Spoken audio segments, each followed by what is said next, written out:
And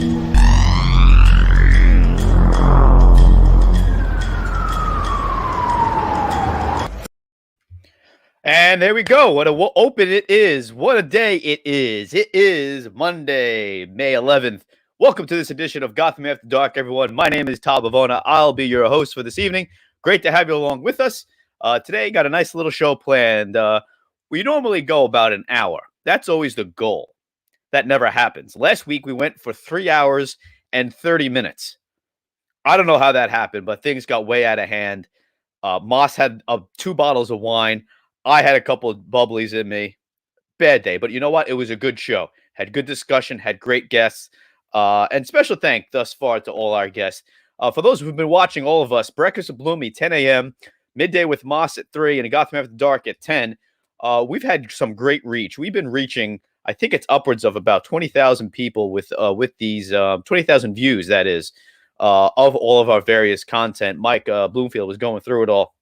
Very cool to see how many people have been tuning in, scrolling on their phone, checking out the live feed, checking it out later. Because don't forget, you could still watch these later on. So pretty cool stuff. But things have been going well. Get different opening animations, just having a lot of fun with it. Gotham's been proud to do other productions. We've done something as so far as on Easter Sunday, we produced a show for the Power Center Church, which was very cool. We're doing testimonials through these means, like through this way, for specialties. Vinny Bonomi, special shout out to that guy, the legend of the community. Next thing we're doing are virtual graduations. How cool is that? So that Gotham has teamed up with Partners in Sound Productions and Techie Geek in order to do virtual graduations. So if anyone out there shares this, speaking of, click that little share button on the bottom right hand side of the screen on your personal page. Make sure it's on your personal page. Share that you're watching this program, Gotham After Dark. This way people can find out some good information. Good information from who? Well, today I'm very happy to say that joining us in a little bit will be Joe Pizzimenti, right there. Savings Analyst, independent consultant. I guess that's VIV or Viv, maybe? Shake your head, yes, Joe, right? I can see in the background. Yeah, that's he. Yeah, he's laughing. All right, he knows I'm getting it wrong. So he's going to join us. He's going to tell us about his business and what he does. And then up first will be Dr. Thomas Baudelaire. You can see his title below, Assistant Professor of Community and Orthopedic Medicine at Columbia University and New York Presbyterian Hospital. And someone who's become a regular on the show, Alexandra LoBue, Director of Events for STK Steakhouse, Midtown, Downtown, you name it. She's had great success with these at-home deliveries. So she has an update on this, on what these deliveries mean for you if you spread the word, and what you can still order. You can still order STK to your house. That's a big deal. I really think you should take advantage of it. I ordered it from my mother, my brother back at home where they are, because again, we can't see them yet. He grilled it for them. We had him here. My wife and I had him. STK steak with their dry rub is fantastic, and the STK special sauce, which was phenomenal. Highly recommend. Asparagus on the side, macaroni and cheese. By the way, this is going to be one of our discussions today. Is it macaroni and cheese or cheese macaroni? I called it cheese macaroni. My wife goes, "What the hell is cheese macaroni?" I'm like, "What? It's called macaroni and cheese." Do me a favor. Let me have my cheese macaroni, all right? So that's what we have today. Again, share this bottom right-hand side of the screen. Share it on your personal page. We're 7 minutes in. Again, this is Gotham After Dark. Going to have a lot of fun, as we always do. I like to have join us my co-host. Awesome. He just chimed in. He just popped in. I don't have his opening animation, but we wanted to come on anyway. Moss, what's up, buddy? What's up, Todd? How are you? All right, man. How's everything going? It's going. How was your day, man? Sounds like you had a busy day, no? I had a rough day. Yeah, that's not good. Work related, or work related. I was just, one of those days. Yeah, it was one of those days. And in our industry, people are. I'm just sharing right now, Todd. So. No, good. Yeah. People.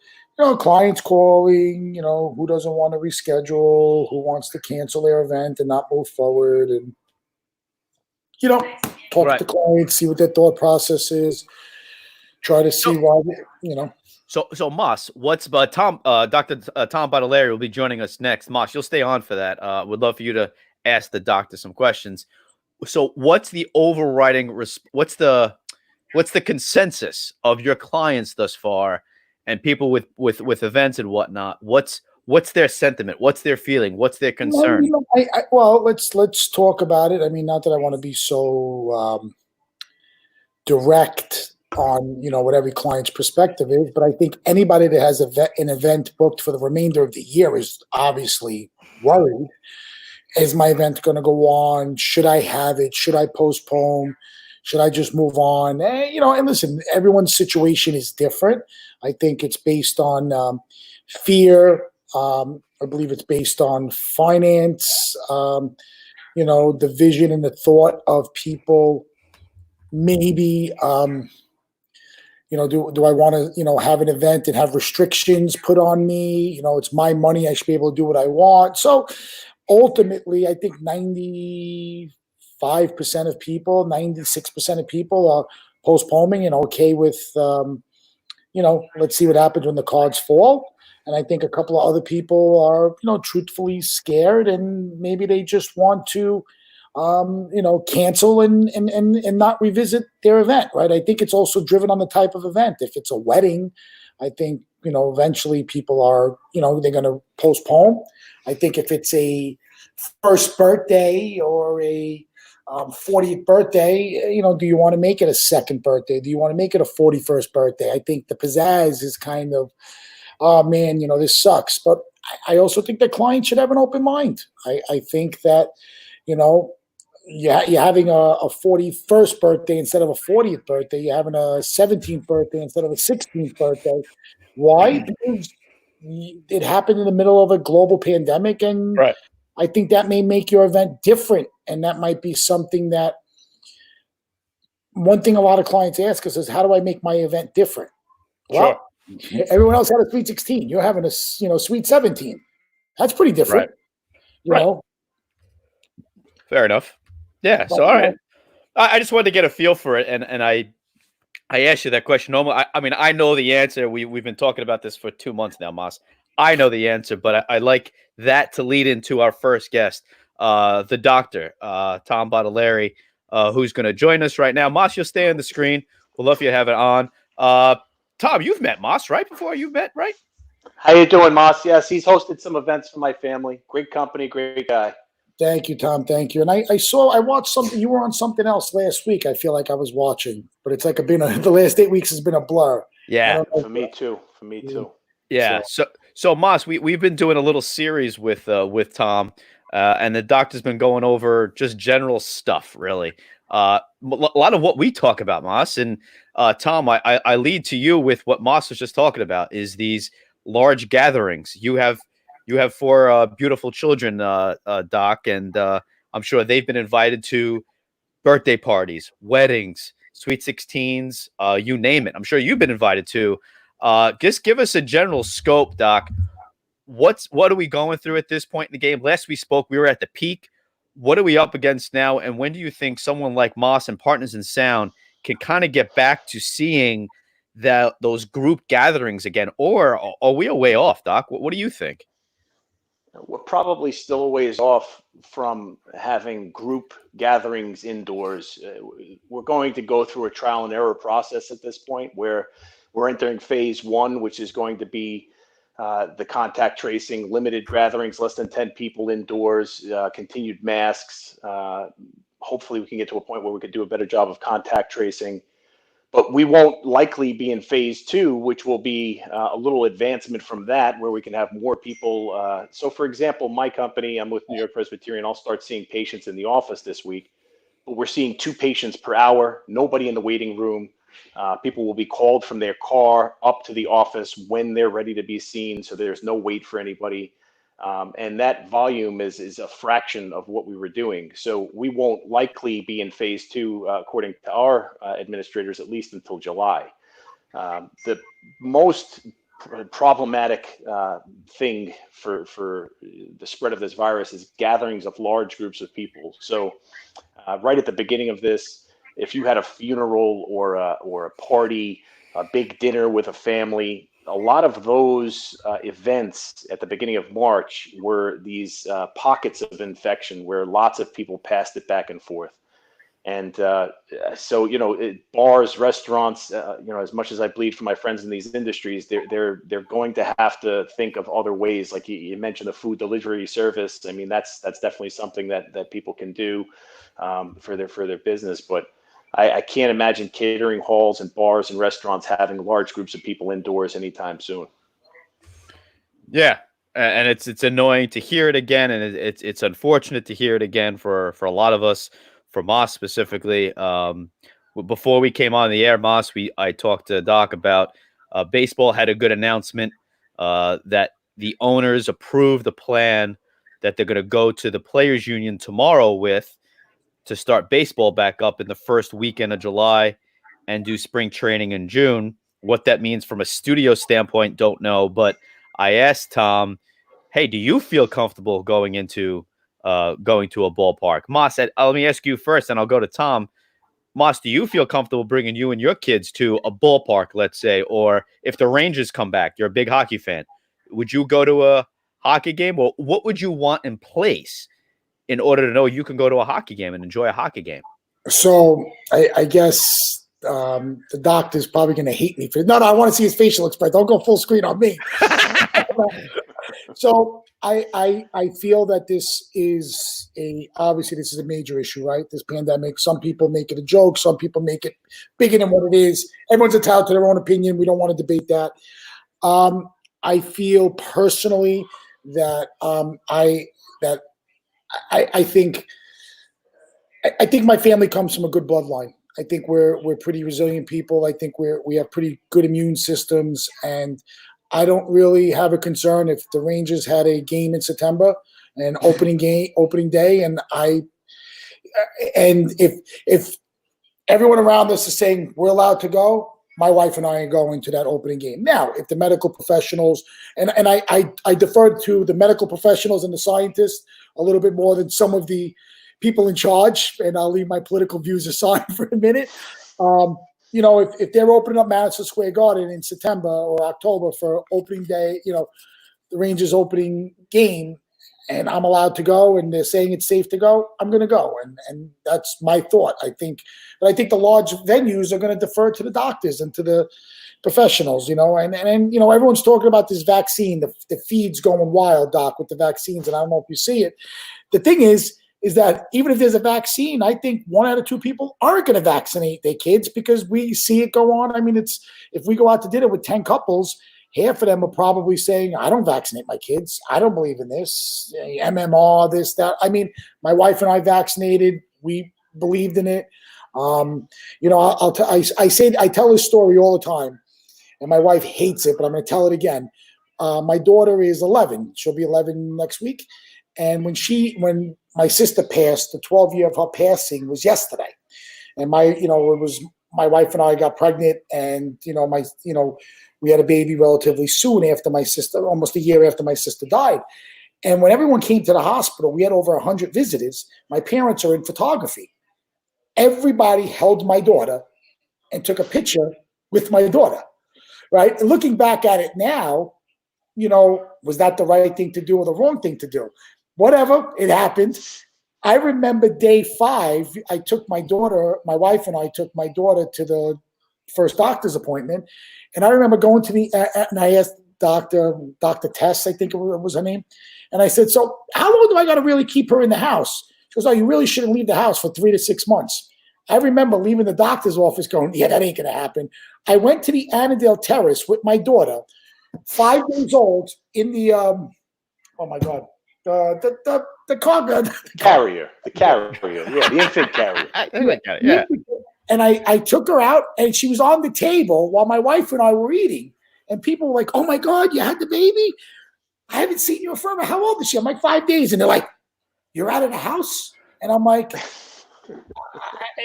she's a baby. She's not, and I don't want to spit in the wind, but my daughter's relatively healthy. And, I don't think she got any type of quote unquote illness that she had to be medicated for like 2 years.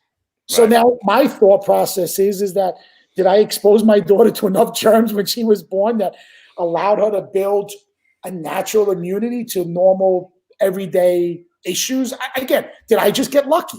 I don't know. You Right. know, I'm sure you have so much to say on that. What do you He's being think, Tom? quiet. I have to, that was a nice story. I'm sorry about your sister, and I'm sad to hear that. But the when big Italian family, when we had our babies, you can imagine, the scene in the hotel room. This is the hospital was similar. Everybody wants to come and see the baby and so on and so forth. But there's a lot that you said there. So number one, I love that you said we're going to defer to the experts, right? So Madison Square Garden isn't going to open if Anthony Fauci and every infectious disease specialist in America is saying it's not a good idea. If hopefully things continue to decline and we end up in a situation where we can really contact trace and possibly have large gatherings, I still don't think they're going to pack the stadium at capacity. They'll probably have like an every third seat rule or something like this. Makes sense. That all remains to be seen. And we really are in sort of like a trial and error phase. We have to see how phase one goes before we decide on phase two and so on down the line, with hopefully phase three, phase four in the winter time. There's unanswered questions to seasonality. Is the rate of infection going to decrease in the summer and then increase in the fall and the winter? We don't know the answer to that. What we do know is that there very likely will be a second wave at some point. And the only question in our mind is, what's the magnitude of that second wave going to be?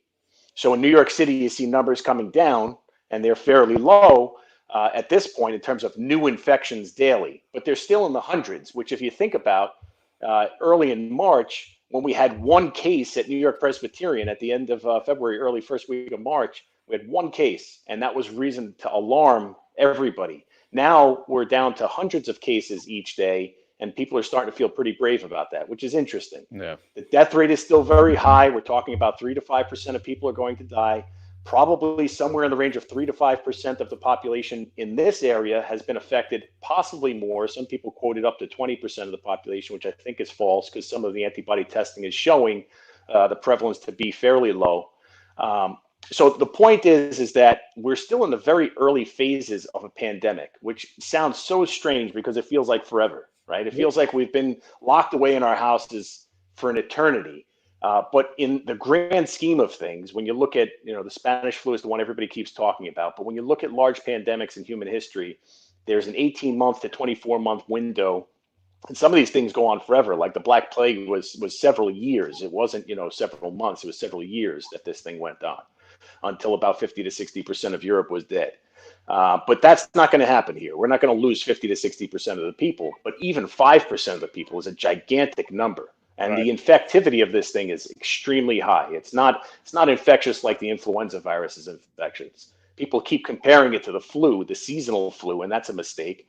When's the last time you remember 40,000 hospitalizations for the flu in New York? Like that, that's never in our lifetimes. So Massimo said a few other things. He mentioned a vaccine.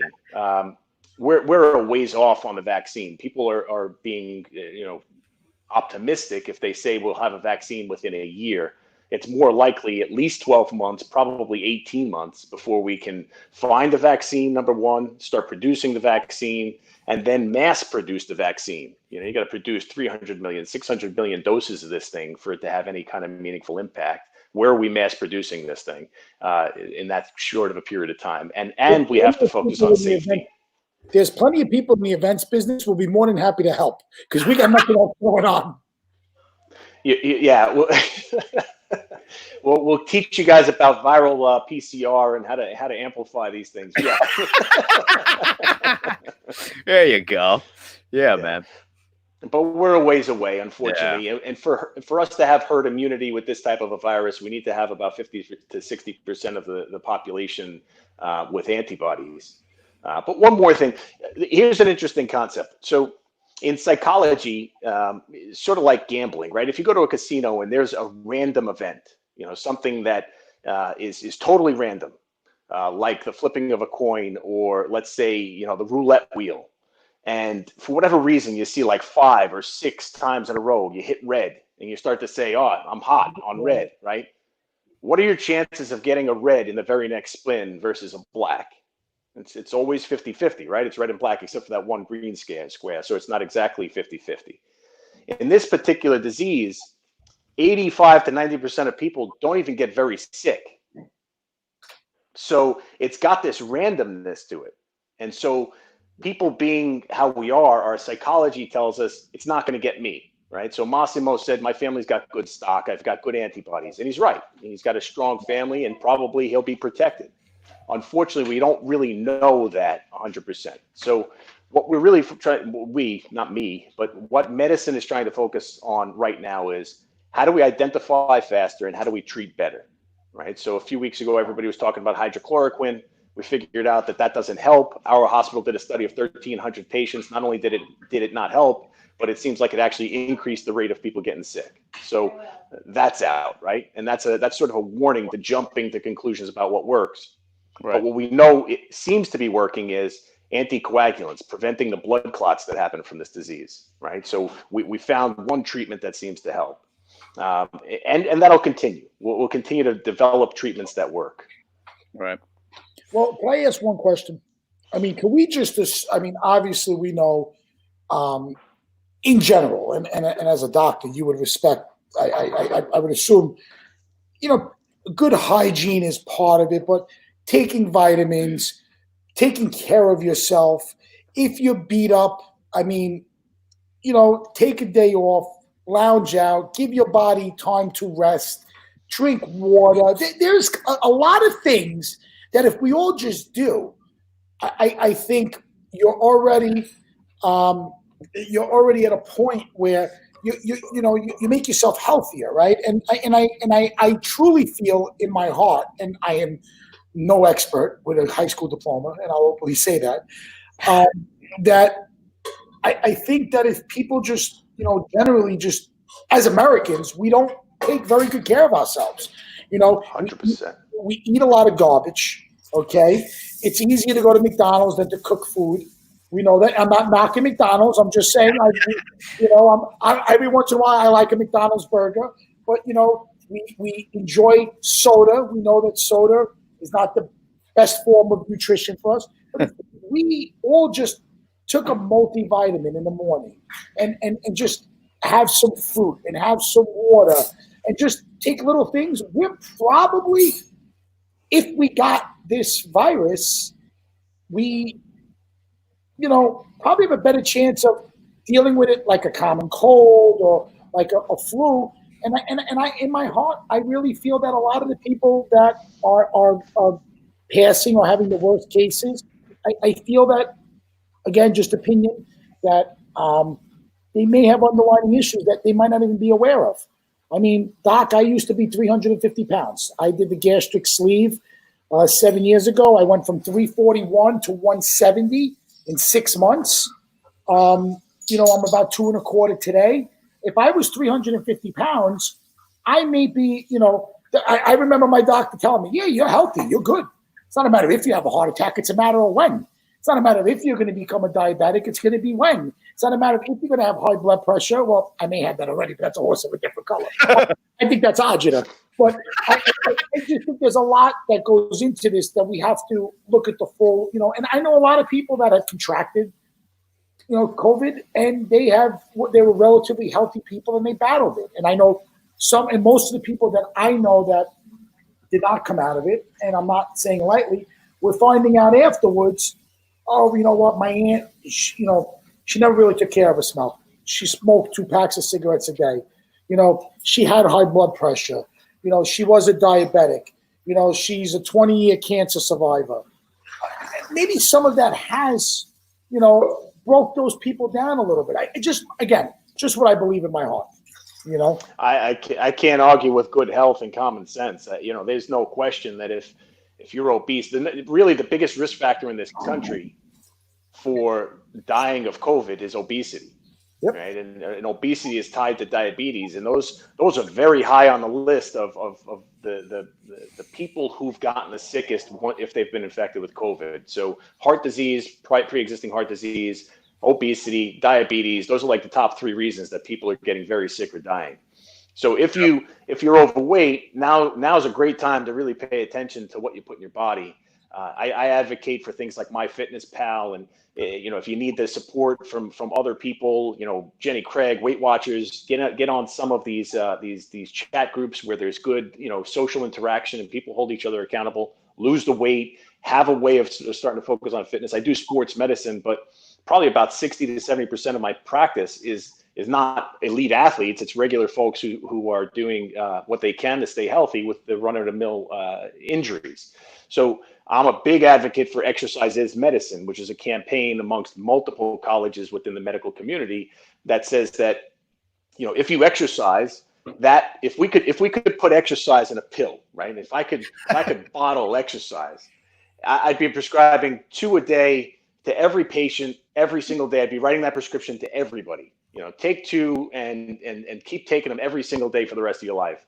Unfortunately, exercise requires motivation. How do you motivate people? Well, Massimo just said that if you take care of your health, there's a pretty good chance that even if you get the virus, you're going to survive it. I agree with that. If your body weight is ideal, if you don't have diabetes, if you're not smoking, those are controllables, right? And in times of chaos, you have to focus on the controllables, right? We can wash our hands, we can wear our masks, we can focus on our fitness, and it might make a huge difference. And you mentioned going outdoors, getting some vitamin D, get a little exercise, lifestyle, go to sleep at night, but not now. Watch the rest of the show, but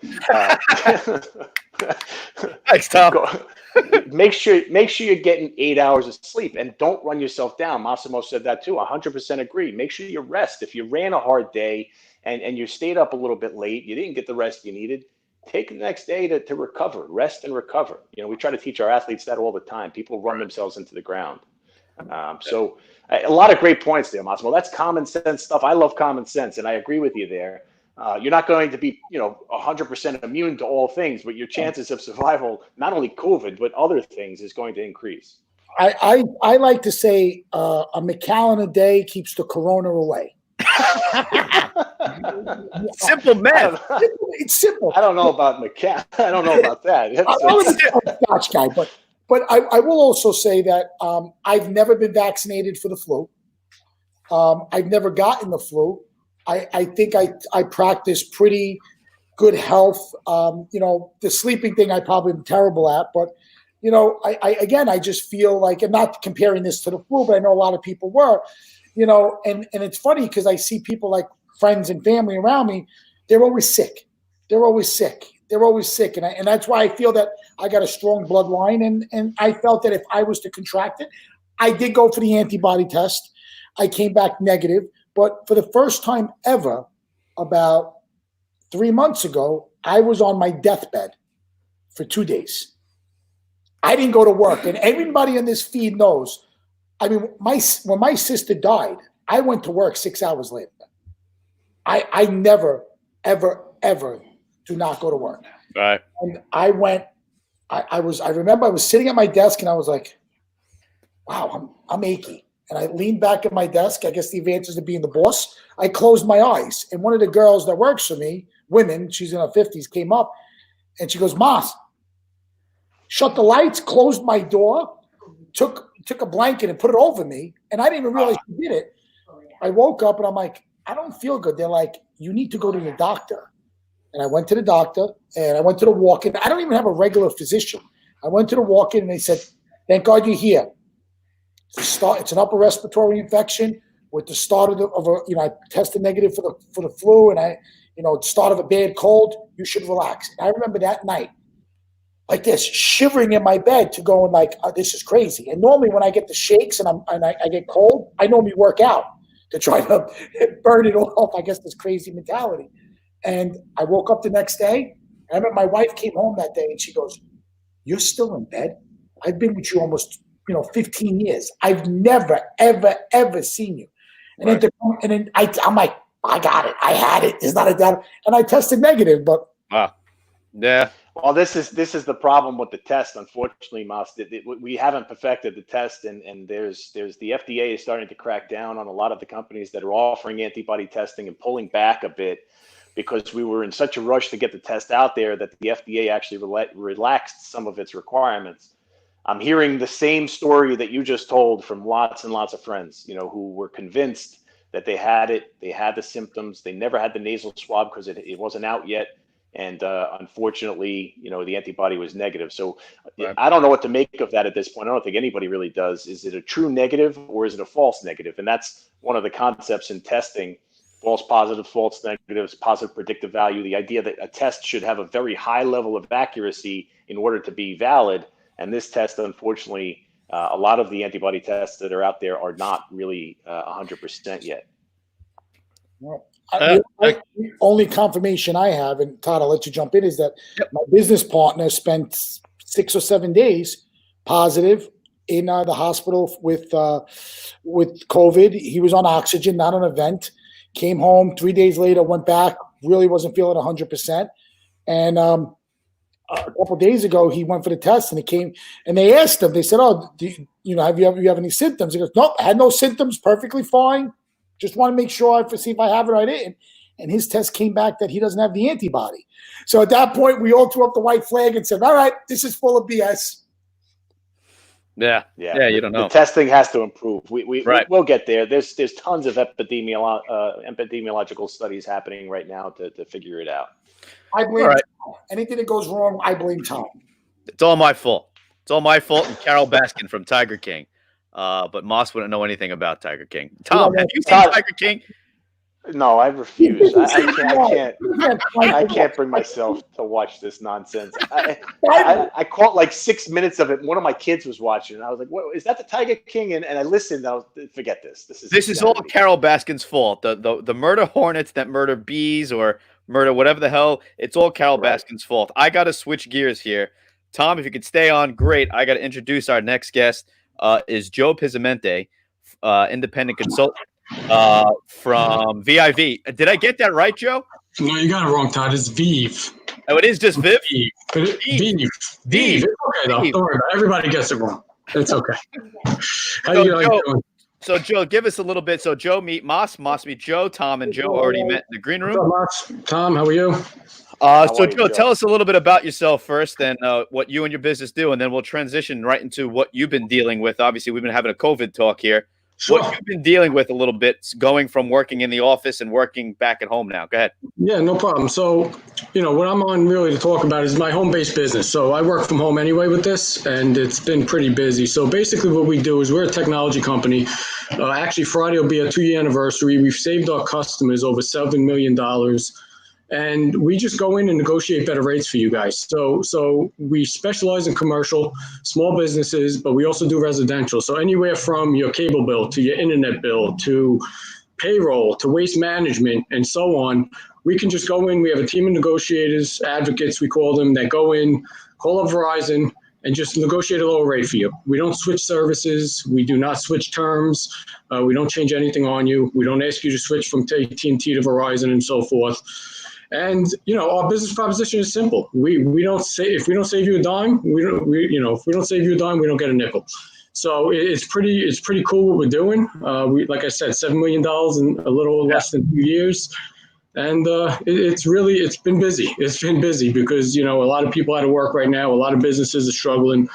So I've been having a lot of good conversations and helping people. So yeah. So I asked the same question of everyone. Working from home, teleconferencing, phone calls a lot more than usual. Emails are up and whatnot. How has your business been running during all of this, and how have you adapted and transition into what do you think is going to happen in the future with what you do, you and your business, and what they do? Sure. So, I've been ahead of the curve because we've been using Zoom for the business since day one. So I've been using a lot of Zoom. We do a lot of webinars, a lot of Zoom calls for the business for the past 2 years. So it really hasn't been much of a transition for me and what we do, because a lot of what I do is connecting with people on social media. A lot of what I do is phone calls. Yeah, I'm kind of a belly-to-belly guy. I like having conversations in person with people. I like getting to know people. But, you could do that on the phone. You could do that on Zoom. You could do that like we're doing right here. So honestly, nothing's really changed from that standpoint. And then, going forward, I think – for my business, it's really going to go to the next level because we're saving people money, right? And people need that right now. So there's a need for what we do. So I just think it's going to be a good thing for everybody involved. Right, man. So, and what have you been doing? I'm going to bring back on my co-host Moss here. So what have you been doing to, I don't know, keep fresh, keep sane? I mean, Moss and I and Mike, we've been doing these shows every day. What have you been doing at home? What's been going on through your mind? Just a lot of what everybody else is doing. You know, I got an 11-month-old son, right? So I've been spending a lot of time with him, which has been great. I have an 8-year-old daughter who's homeschooling here. You know, my wife's working from home. She's able to do that, thank God. And, you know, I mentioned to you earlier, you know, my full-time job is working at a golf course. So we just opened up last weekend. So I've been back to work 5-6 days a week now, doing that. And that's been a blessing because, you know, spending all this time in the house has been a little aggravating, you know. Like I said, it's fun spending time with the family, but, you know, it's nice to get out and get some fresh air. Yeah, and you work at Bella Vista Country Club in Marlboro. Is that correct? Is that what it is? Correct. Yes. Yeah, I manage a bag drop there. So, you know, we've been doing social distancing, 16 minutes apart for the tee times. People can't go in the pro shop without a mask on, you know, and it works. It's working. Okay. All right. So I'm going to bring back the doctor. I want to bring Tom back into the fracas because what you're saying is interesting. Because earlier, Vinny Bonomi from Special Tees asked this question. And Joe, this is relevant for you and what you've been doing with the golf course, right? Is it as simple as wash hands and do not touch face? I mean, obviously social distancing, but it has to be transported to mouth or nose or eyes, correct? So, Joe, I'm curious first. I'm going to ask you, Tom, think about the response in a second. Joe, what have you put in place at the golf course? Because Moss, this also relates to him and things that he's going to have to put in place once he holds events, right? So, Joe, what have you done at the golf course, and what's been the social distancing rule? What are the parameters have you set forth?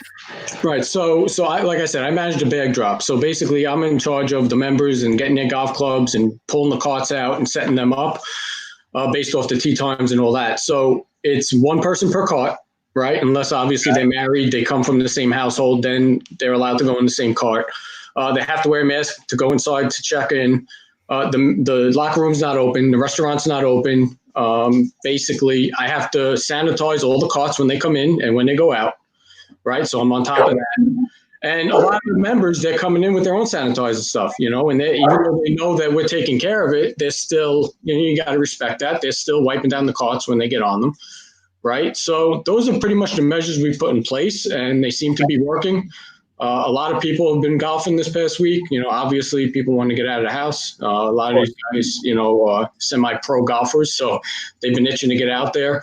And, you know, I believe as long as we keep doing what we're doing, is it annoying? Yes, I have to say, because it's different from what we're used to doing. But safety is the most important thing. So, you know, our members got to be safe, and more importantly, our staff has to be safe. So, Joe, I have number one, I played at Bella Vista many times. It's a beautiful course. Number two, honest question. Sure. Is Mario Gallucci the biggest pain in the ass? Mario Gallucci. Sounds Italian. I started 2 months ago, a month before we shut down, Mas. So I haven't gotten to know Mario that well yet, but I do know Mario. And I'll let you know. I'll let you know. I'll get back to you on that one. So when you see Mario, you have to bust his chops, and you need to say, Mario, you may be a big deal in the law business. Mario is a very, very well-known criminal defense attorney. Oh. But you're not as big of a deal as Massimo Dodonna, and he's going to die laughing. That's awesome. I'll definitely do that. That's Very great. Cool. So, Tom. The only argument I have, and I'm sorry to jump in. No, go ahead. Chime in. 16 minutes every tee time, as someone that plays golf, you know, a decent amount of golf. I think it's a little excessive. I think golf is an outdoor sport. I don't think they really need to change any of the rules on the golf course except for you can still put a foursome out, but don't play scramble, play your own ball, and one person per club. One person per cart. I don't understand. I'm a member of the county, and they're doing the same thing, but they won't do carts. You have to only walk the course, and every 16 minutes is like. It's crazy. Yeah, it's not easy.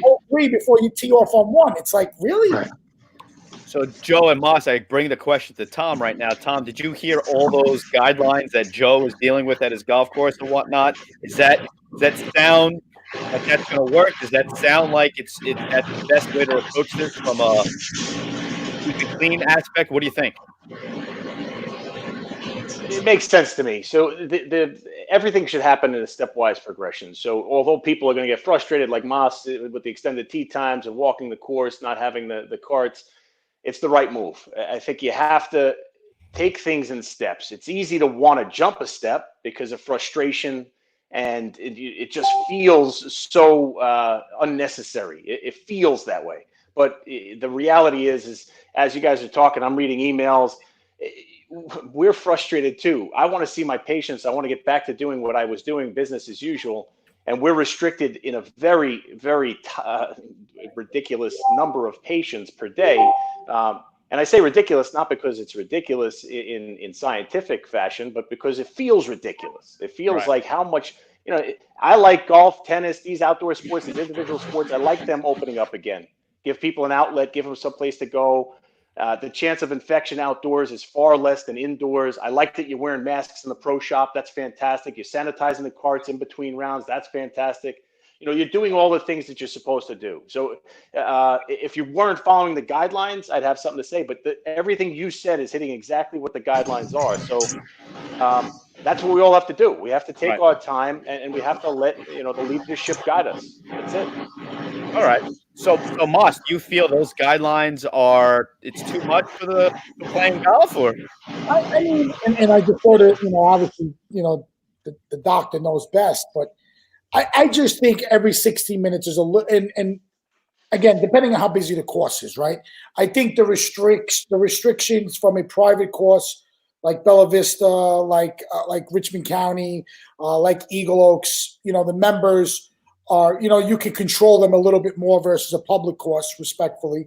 But I mean, you're outside, you can. I mean, with people respecting the social distancing, right? I think every 60 minutes is just I mean, for Christ's sakes, if I drive the ball and I drive the green and I'm on the approach and I chip up to the green, the guy in the tee box can tee you off, for Christ's sakes. I mean, if we're worried about 400 yards, we got bigger problems. Doc, you agree? Yeah, I don't think that's what we're worried about. I think what we're worried about is bottlenecks. So right now you get out there and on the course there's plenty of space. I think really the question is you arrive, you got to get your bag off the car, you got to get the cart, and in your case you're not getting the cart, but you got to go get your tee time, got to get yourself set up. The bottlenecks on the approach, coming onto the course, getting off of the course. So if everything goes really well, 2 weeks, 3 weeks, 4 weeks from now, increase your volume. Right. Decrease the tee times to a half hour. See how it goes. If everything's still going well, decrease back to normal rules. Sometime late summer. Golfer, I mean, I guess driving the greens, I guess I'm in a little bit of a different situation than your average golfer. Right. So, Joe, I mean, those policies that you guys have put in place are going to continue to go. What's it looking like for the rest of the summer as far as traffic on the golf course and things that's going on at the golf course? Is there an uptick? Are you guys holding events? Because again, that's big from us. Are events being held, and how many people are they going to be letting in? What's the Yes, I mean, as far as I know, the golf course is open, and that's whatever. It's the restaurant that's going to be shut down. They're not going to have any events in there, obviously. He's had a ton of events shut down, postponed, canceled. But as far as the golf course is concerned, obviously they had some events that were canceled that for April and May. But I think in June they might have one. I'm not sure the whole schedule, but as far as I know, the golf course they're gonna have the events unless we're told otherwise. Fair enough. And getting back to your savings analyst gig, obviously that's a big part of what you do. Obviously, there's no change in volume, right? I mean, you're still busy as can be, and I think I already asked this. Answer it again, though, for anyone who's just tuning in. How do you think this is going to change your business? And is this going to be a good thing? Are you guys going to do a lot more teleconferencing, a lot more things on via the web, via Zoom and whatnot? What do you think? Yeah, I mean, everything we do is via website anyway. So, people just simply upload their bills and our advocates go to work for them. And all our advocates work from home. So it's just business as usual. Honestly, we've been busier than, we were prior to this because, like I said earlier, a lot of businesses are shut down. We're having a lot of conversations with the communities about, helping them save money, lower their overhead. It might mean, helping a small business stay in business, right? When this is all said and done, if we could save them, money. I mean, we saved one company $750,000 on their voice over IP bill over 5 years. So think about what that could do for a company, and that's one bill. So that's just a little taste of what we can do. I think recently we saved a salon $50,000 on their credit card processing bill. So it's a lot. It's a lot of money. Now that they're not all that big, right? I mean, I saved $20 on my T-Mobile bill a month. So but that's $20 back. That I could use towards other things, right? So I think it's definitely going to help us, grow the business because I don't know when we're going back to normal. Right. So whatever that normal may need. Last question about your consulting work. Oh shoot, I had it and now I lost it. What the hell was going to be? It was something about in the future, or I forgot what the hell it was. Or was it about the golf course? I forget what the hell it was. I forget what the hell the question was. Regards to your business, moving forward, you said things are going to function as normal. A lot of web-based stuff already exists. Right. Are you guys working on anything that you don't normally have time for right now? Like maintenance or whatnot, or organization working on website stuff? Or one of the founders of the company, he's the tech guy, so he's always doing that stuff in house anyway. Everything that we do is in house. Our IT guy is our CFO, so he builds the website. He makes all the changes. He does all that maintenance anyway. So as far as that goes, there's no change, as to what we're doing. Now I know the last question I have for you this is the last one. What's the number one thing that a lot of people during this pandemic have been coming to you about with advice that you can specifically counsel them on and help advise on a personal level or professional level? You said you saved a lot of companies a boatload of money, but what personally and professionally have you been fielding questions during these past 2.5 months or so, Joe? Yeah, I mean, I'm the type of person that I live with gratitude. So I always tell people, stay positive. No matter what's going on in the world, stay positive. There's always, a positive thing that could come out of everything, as far as I'm concerned. I live my life that way. So I live one day at a time, and I tell people, there's a way for us to, there's always opportunity, right? And I think this is an opportunity for us to just change the way we look at things, to change the way we do things, and come out of it stronger. I believe that, a lot of people can do it. I know coming out of 2008 and the real estate crash, there was a lot of people that did some big things coming out of that, and those people, I can guarantee you, had a positive mindset and didn't feed into the media. They didn't feed into, all the negativity. I don't watch the news in my house. I refuse to put the news on in my house. It just doesn't happen, So I would just say, stay positive and, we'll get through this together. And I love Staten Island. It's a great community. Yeah. I lived through Sandy. I lived through, 9/11. This community really comes together in times like this. So very true. And it's guys like Moss who rejoins us, Dr. Tom Badaleri who rejoins us. And now I'd like to introduce our third guest for the evening. She's a regular co-host now. She's from SDK Steakhouse. She's going to talk to us a little bit about the specials from SDK. What's up, Alex? Hey, what's up, guys? Hey, Alex. Alexandra LoBue, meet Joe Pizzimenti, meet Thomas Badaleri, and of course, Moss. You met Moss finally. Yes, I did. It was so exciting. Nice to meet you guys. Meeting between you two. Tom, we got a background noise somewhere. I don't know who it is. Yeah, I got him. It's unfortunately so. Sorry, Joe. I had to mute you. There's some might be something wrong with your mic. Joe, if wrong, he can leave you for dead in the green room. Well, I already did. I already left him for dead for about. But before we get to Alex meeting Moss, what was it, Friday? Yes. Yes, meeting Friday. Let's get to the business at hand. And now, Tom, I want you to listen, but I also want you to close your ears at the same time because she's about to offer some really good stuff. But it's not exactly, listen, it's a treat, all right? So we all treated ourselves to some SDK steak. And it was freaking phenomenal. Some asparagus on the side with cheese macaroni or macaroni and cheese. All right, here's a quick poll. Alex, is it macaroni and cheese or cheese macaroni? It's macaroni and cheese. What is cheese macaroni? Tom, is it macaroni and cheese or cheese macaroni? Todd, I don't even know what you're talking about. It's macaroni and cheese. There's no such thing as cheese macaroni. I don't know what that is. Macaroni or macaroni and cheese? I'm not going to answer that, Todd. I'm sorry.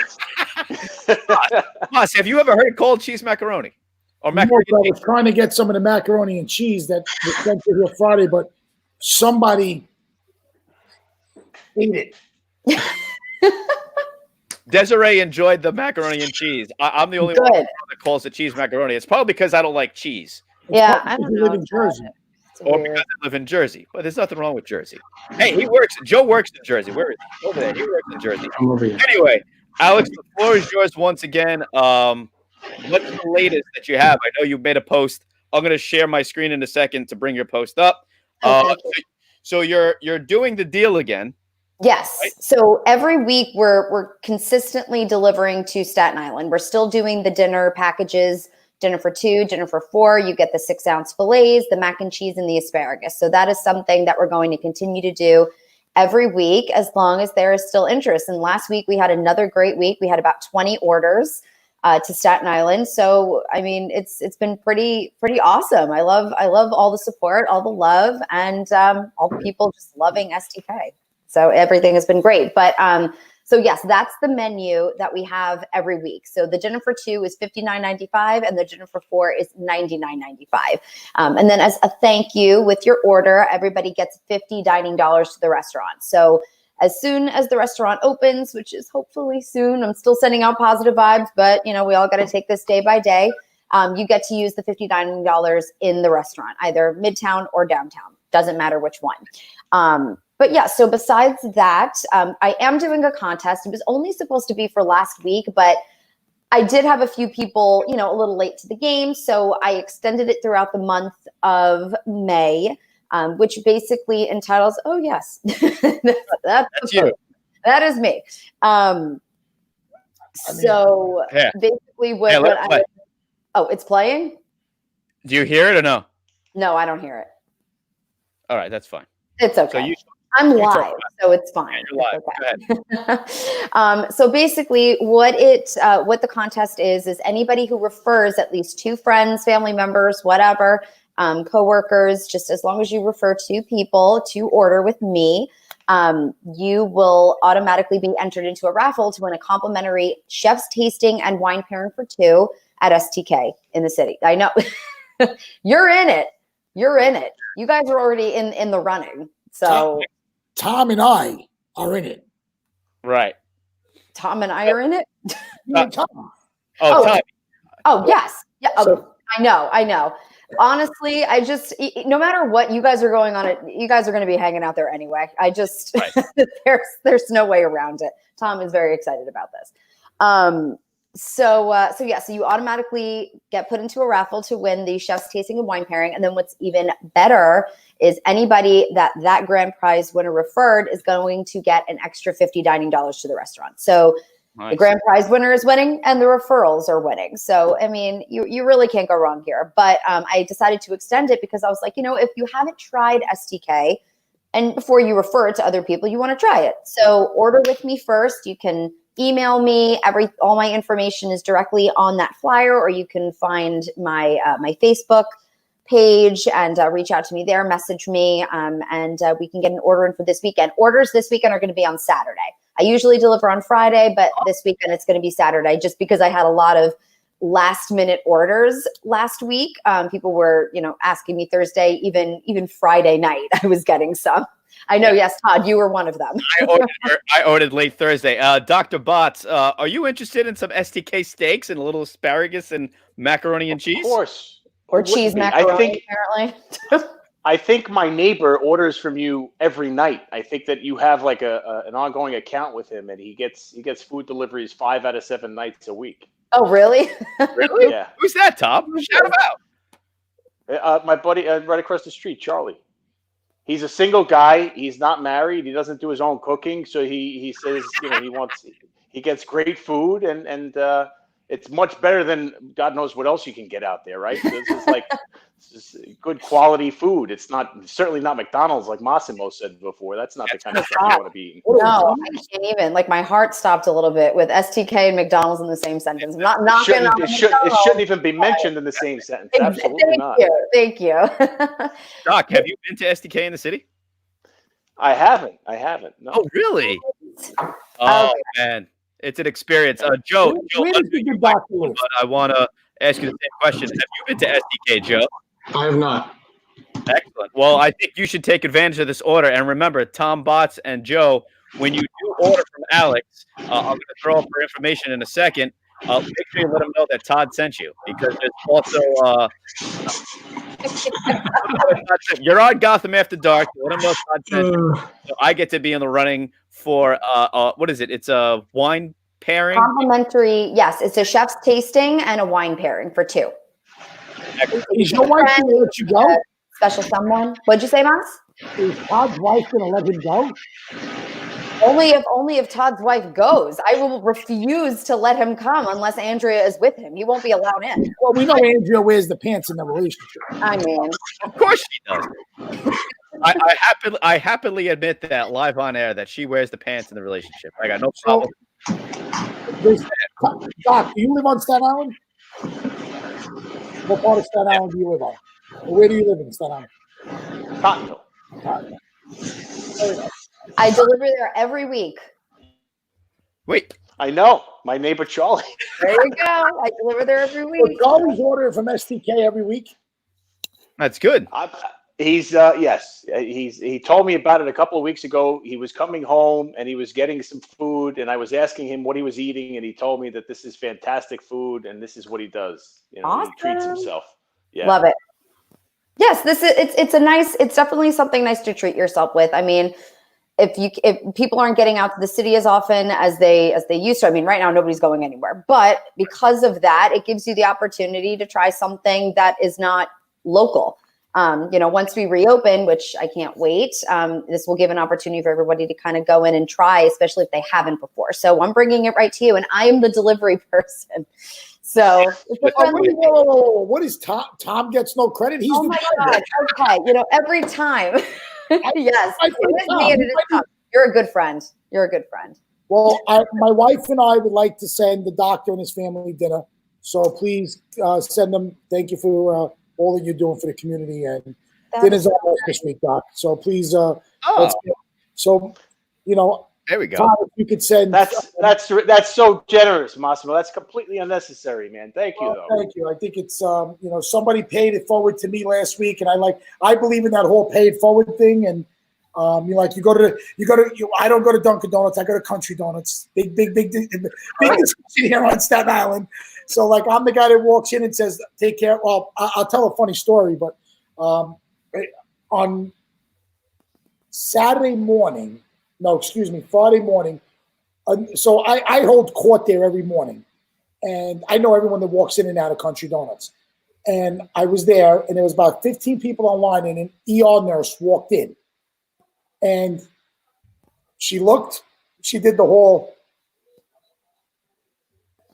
and I went, "Everybody online, please turn around." I said, "She's a nurse. She needs to get to work. She needs to cut the line. And if anyone has a problem, I'll buy you coffee." Everyone was really silent, and she walked right to the front of the line, and she goes, "I don't know what to say." I said, "There's nothing to say, thank you." And she just walked out. It's the right thing to do. So you guys you go into harm's way every day, and it's important. Somebody sent us dinner on Saturday. I won't say who, on Friday. I won't say who it was. And in the card, he goes, "Thank you for all you do for our community." I'm like, "But I don't do anything." He goes, "You do a lot." And I'm like, "But I really don't deserve this." And he's like, "Mas, you do the right thing every day." It's, and I was really touched by it. So I just thought it was appropriate to pay it forward now. So now, Tom, it's on you to pay it forward. I was going to say, now it's on me. Now I'll be doing that next week for somebody else, I'm sure. I gave you a $100 check now. Thanks. Friends like me, don't go. It cost you $100 to be my friends. That is Amazing. Well, Moss, that's very generous of you. And Very much. yes, I'm very excited. I'm very excited, Tom, for you to try this. I know it may be cheating a little bit, with the mac and cheese, but it's very, very good, and it's worth cheating. It's worth the cheat. Everybody needs a cheat day here or there. So true. Yeah. Joe, you interested, Joe? Yeah, I'm in. Yeah. Awesome. Joe, with all due respect, I refer to you. Come on. I don't know how to say- I mean, he couldn't even say Pizzimenti. Let's be honest. How about Alex makes that decision? Let's have her make that decision. There you go. I mean, at this point, you guys are both in the running. So why don't we just call it even? Nope. How about that? Nope. You could. That's not how we function. All right. So here. All right. Well then I'm voting with Moss. Sorry, Todd. Wow. Oh my God. She gets me a wife and that's it. That's all. This is all I do. That's the biggest gift. Here is the deal again. Dinner for 2-ounce, 6-ounce fillets with steak, bold sauce, mac and cheese, and asparagus. $59.95. Dinner for 4. That's 4 6-ounce fillets and steak, bold sauce. 2 by mac and cheese and 2 times the asparagus. And very important here, each steak comes raw in a cryo sealed with STK steak rub and recipe card. Yes. So all of the instructions are in the bag. Details on how to cook your steak, how to season it with the stuff that we have in the bag as well, the Cajun seasoning, how long you need to cook it for, depending on the temperature you like your steak. And then, the mac and cheese is ready to just go right in the oven. And the asparagus you could put on a sheet pan, drizzle it with a little olive oil, salt, pepper, however you like. Get creative and just pop it right in the oven. So it's all super, super simple. What's STK radio? Yes, we have a radio station. Yes, we do. So you feel like you're there. You listen to the music, you cook. It's pretty awesome. But this that you have up right now, this is something new that we just debuted. It's called the STK Meat Market. So it's a new website that we have. And, I got some questions last week from a few people asking if any other steaks come in the dinner packages. And unfortunately not. They are priced and packaged for these specific items. But to those people, I sent them this link, and it goes right to this new website. And we have all of these different packages with different cuts of our premium selections that we have in STK. So you could get all these different packages. They're priced differently, different quantities of meats, different cuts are included, and some extra little goodies in each of the packages. So those are being shipped throughout the United States. We do shipping on Monday, Tuesday, Wednesday for that same week delivery. We never deliver over the weekend because we never want anything to get stuck in the whole postal service fiasco. That's, anything that's going on. So, yeah, we do that every week, and you can have steak delivered right to your door, which is great. You get your own little selection there. Guys, it's so easy. I'm not going to lie to you. You turn around, you take the oven, 4 1/4. Okay, you start the preheat. You take out So what I do is I take 3 pans. 1, 2, 3. Tree. I take the mac and cheese. I take the plastics off because we all know that Mike Bloomy's guys almost set their house on fire trying to put the plastic tops in the oven. So I take a regular oven tray. I take aluminum foil. I cover it. I get that ready. Then I take the steaks. I massage the steaks with kosher salt. I take them. I actually put a little olive oil on the bottom of the pan just so they don't stick, or you can do the spray olive oil. I like to use the extra virgin olive oil that's sent in from Italy for my family. I put a little olive oil on the bottom of the pan. I take the steak. I rub it in the olive oil. I kosher salt, pepper, massage the steak. My kids do not like the Cajun sauce. It's the Cajun rub. It's a little too spicy for them, so their 2 steaks go left. My Desiree's and my steak go right. I massage the steaks. I literally just rub it on. Boom. I take a third pan, olive oil. Take the asparagus, line it up. Take a little salt and pepper. Boom. And I always start at 8 o'clock. Oh, wait, why? 8 o'clock, I put the mac and cheese in because the mac and cheese needs to stay for 20 minutes. Mm-hmm. Okay. At 8:10, I put the steaks in. Or excuse me, at 8:05, I put the asparagus in on the third line, on the third tray. Mac and cheese on the top tray. Steaks go in the middle. 8:09, 8:10, the steaks go in the middle. at 8:15, 8:16, I flip the steaks. This is scientific. At 8:20, I pulled the steaks out. I let them rest. 8:22, I flip at 8:20, I pull out the mac and cheese. I sprinkle the cheese on it, and I flip the asparagus to the top, put the broil on, put the asparagus, and I put the mac and cheese on the bottom. 5 more minutes. The steaks settled. I start to slice the steaks. By the time I get the steaks on the plates, the mac and cheese comes out, the asparagus comes out. Boom, dinner's on the table, 8:30. It literally takes that. It's incredible. I got it down to a science. Yeah. Yeah. Joe, I want to bring you in here. Joe, I mean, have you ever heard of a process like that? That was great.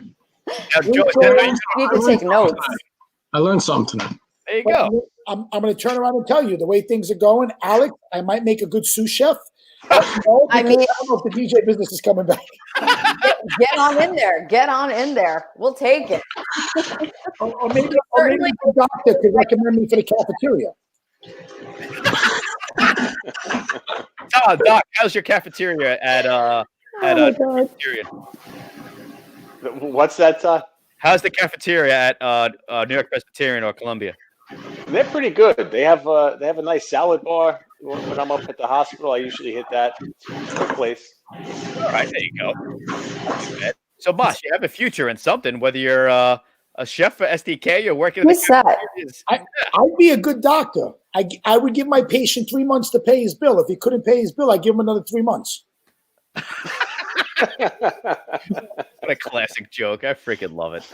Oh, that's good. All right, Alex. So, and then Alex, also the announcement that you also had on here, the winner for the Chef's Tasting and Wine Pairing for 2 will be announced on June 1st, Monday, June 1st, on Gotham After Dark. You have to watch it. That's right. This I program. think it should be announced on Midday with Moss. On Midday with I don't know, Moss. You know what? I'm late to the party. She already announced it. It's done. Yeah. I'm calling Tom. Oh, don't call. Okay, you're gonna create a divide in our house. No better. Tommy's going Midday with Moss, and I'm going Gotham After Dark. It's just craziness. It's madness. Nothing could be more. That could be more dangerous than COVID-19.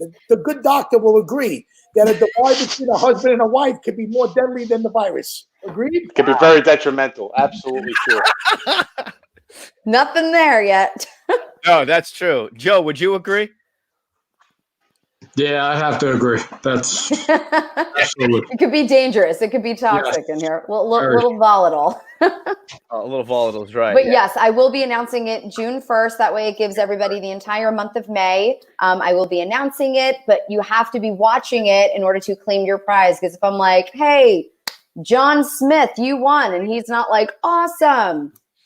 Right. I got to go to the next person. You have to be watching to claim your prize. By June 1st, we're probably going to be up to 729 episodes.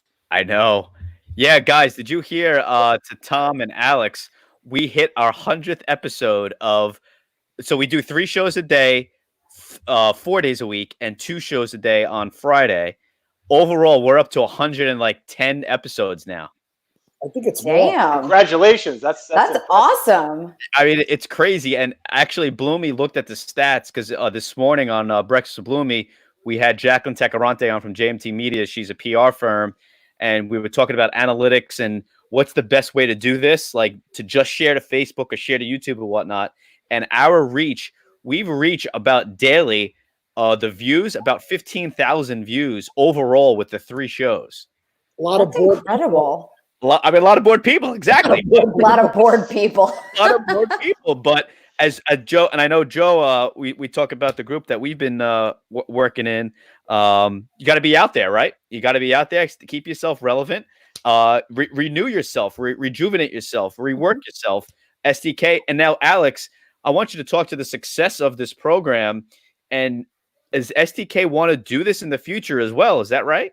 Yeah, I mean, there actually has been talks of making this a permanent fixture of our business, of STK. I mean, there's been so much interest in different areas, and even in other areas of New Jersey, some places are a little bit farther that I can't really get to right now just because I am only one person.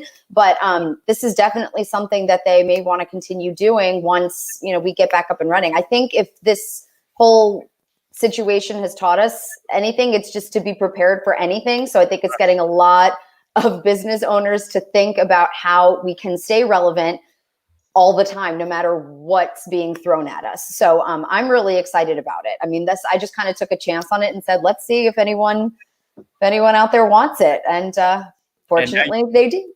And now you're 36 orders the first week.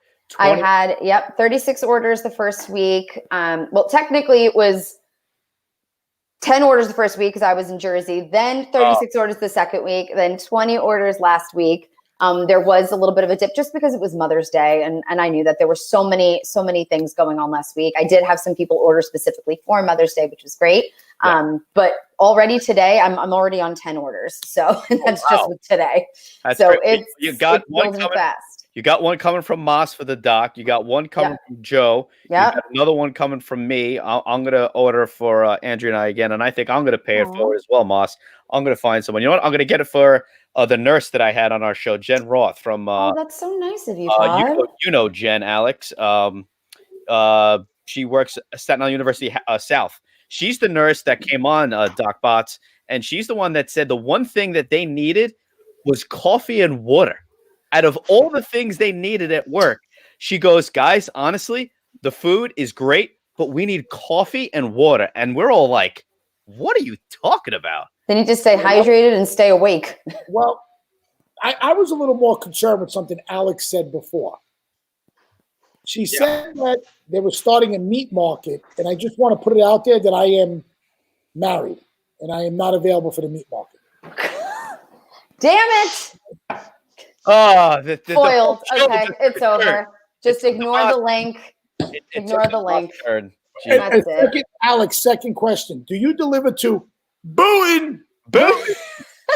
So Joe and Tom Bots. So right now, Alex is reporting live from Boonton, New Jersey, where you have to say it like that, by the way. Where her amazing boyfriend Tommy Crigliano, Tommy and I work together at MLB Network, NBC Sports. We do a bunch of stuff, and we've also had everything postponed or canceled. Yes, we've actually had things totally canceled. Yeah.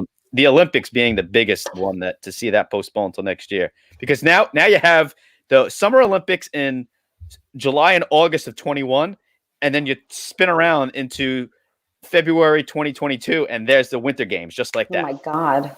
And all right. Well, Andrea and I won't see you guys for like a year at that point. Exactly. We'll just keep each other company. Yeah. That's how it used to be, Todd. Remember the Olympics, the Winter and the Summer Olympics used to come the same year. It was only when we were kids, they split them every 2 years, right? Probably about 20 years ago. Right? Really? Yeah, when we were younger, it used to be every 4 years. I'm showing my age. All right, I'm saying when we were kids, but Todd's way younger than me, right? I'm going to turn around and throw that I recall the Olympics being the same year, number one.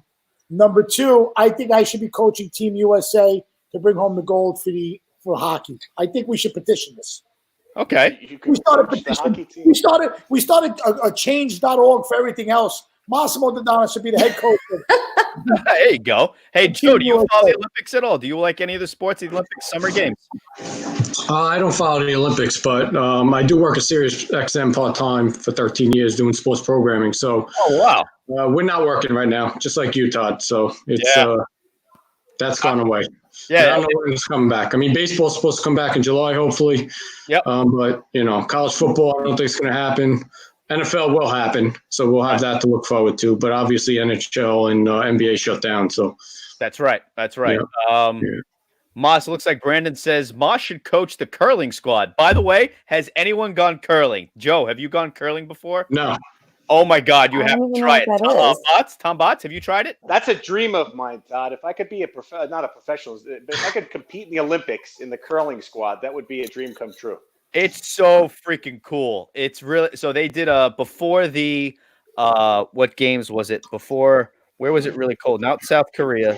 The one before that. Sochi. Before Sochi, they had something in Times Square. They set up a curling lane, so to speak, or whatever it was. And my buddy Tim and I, we went curling in freaking Times Square. It was the coolest thing. You get that big rock, you try to run it down, and you got one guy trying to sweep the broom. It's really cool.